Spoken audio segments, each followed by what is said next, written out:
जय श्री कृष्ण। आप सभी का हमारे YouTube चैनल पर हार्दिक स्वागत है।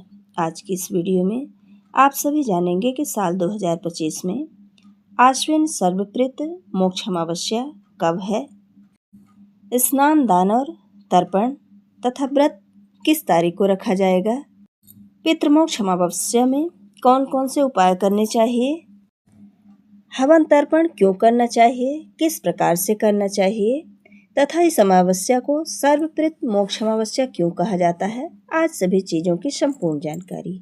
तो आइए जानते हैं।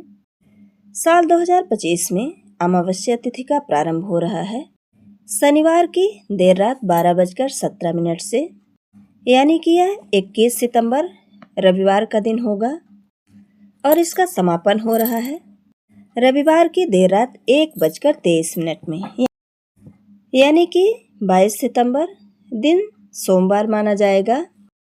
ऐसे में उदय तिथि को ध्यान में रखते हुए इस बार सर्वप्रीत अमावस्या मनाई जाएगी 21 सितंबर 2025 दिन रविवार को।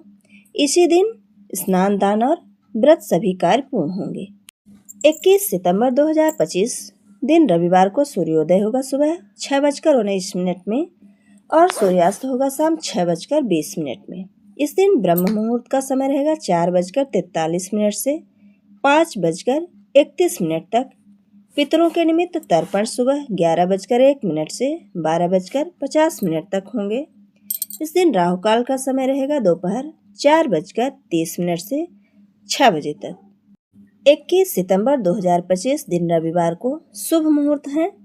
प्रातःकाल की पूजा का शुभ मुहूर्त है सुबह 4:58 से 6:09 तक। सायंकाल की पूजा का शुभ मुहूर्त है शाम 6:19 से 7:30 तक। इस दिन शुभ योग शाम 7:53 तक। बाद में शुक्ल पूर्वा फाल्गुनी नक्षत्र सुबह 9:32 तक और इसके बाद उत्तरा फाल्गुनी नक्षत्र लग जाएगा। पितृपक्ष की अमावस्या को सर्वपितृ अमावस्या कहते हैं क्योंकि इस दिन उन पितरों का श्राद्ध और तर्पण किया जाता है जिनकी मृत्यु तिथि ज्ञात न हो या जिनका श्राद्ध किसी कारण से पितृपक्ष में नहीं किया जा सका। यह दिन पितृपक्ष का अंतिम और सबसे महत्वपूर्ण दिन होता है जो पितरों को शांति और मोक्ष प्रदान करने वाला होता है और वंशजों को उनका आशीर्वाद प्राप्त होता है। यह दिन पितरों की विदाई का अंतिम और सबसे महत्वपूर्ण अवसर होता है। इस दिन श्राद्ध और तर्पण से पितर तृप्त होकर अपने लोक को लौट जाते हैं।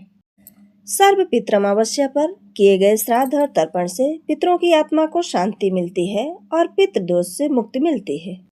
धार्मिक मान्यताओं के अनुसार प्रसन्न होकर पितर अपने वंशजों को आशीर्वाद देते हैं जिससे घर में सुख समृद्धि आती है।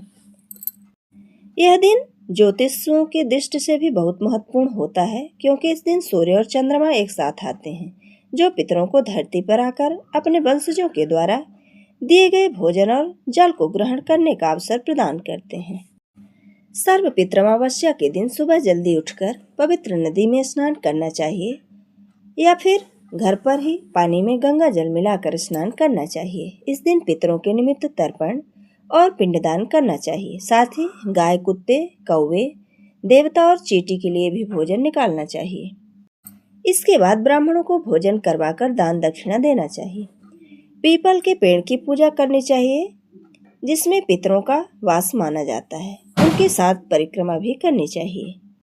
इसके बाद सरसों के तेल के दीपक में काले तिल डालकर उसे जलाना चाहिए। अगर मंदिर के बाहर पीपल का पेड़ भी लगा सकते हैं जिससे आपको शुभ परिणाम प्राप्त हो सकता है और पितरों की कृपा हमेशा बनी रहेगी।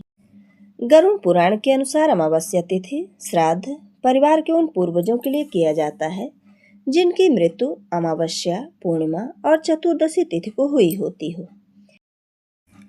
यदि कोई सभी तिथियों पर श्राद्ध करने में असमर्थ हो तो वह अमावस्या तिथि पर सभी के लिए श्राद्ध कर सकता है जो परिवार के सभी पूर्वजों की आत्माओं को प्रसन्न करने के लिए पर्याप्त होता है। इस दिन लहसुन, प्याज और मांस मदिरा से परहेज करना चाहिए और ब्रह्मचर्य व्रत का पालन करना चाहिए। ये थी साल 2025 में सर्व पितृमोक्ष अमावस्या की संपूर्ण जानकारी। वीडियो अगर पसंद आए तो लाइक ज़रूर करें और मित्रों के बीच में शेयर करना बिल्कुल ना भूलें। जय श्री कृष्ण। धन्यवाद।